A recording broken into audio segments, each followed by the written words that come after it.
inheritance is the most common approach for the code reusability in object-oriented programming.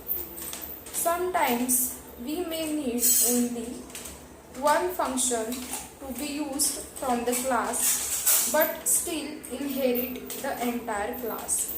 This results in all the base class members with public and protected access modifiers also being exposed to the derived classes. Containment provides an alternative to the use of inheritance along with the ability to control which members of a class should be available to the other classes. Now, what is containment?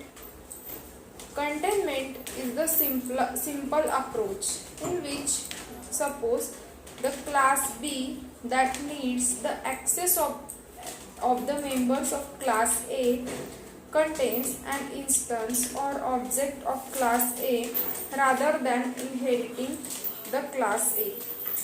So in containment, we are not inheriting the class A, or we are not using the keywords like extend, super, like that. Although the controlling access to the members of a class may be the reason why we may not prefer the inheritance for code reusability.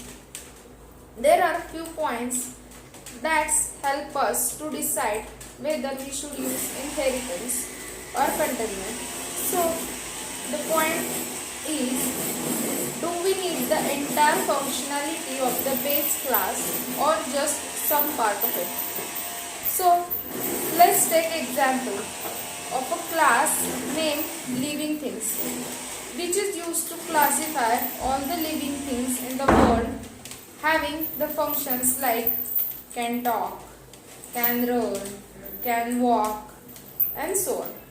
But now with this function, it will be meaningful if we create a class named mankind that represents the human and derive it from the living things.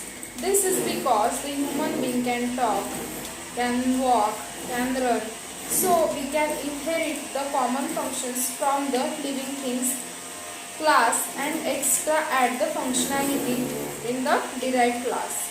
However, will it make the sense to have class named animals and derive it from living thing class? The answer is no. Since an animal can walk, can run, but animal cannot talk, so the inheritance will expose this method to the derived class. So if we really want to inheritance with this concept, it will be better to break the living things into their into their subclasses. So here it is useful to use the containment so that we can acquire some features from the human being, some features of the animals are seen. So this is about the inheritance and containment. Thank you.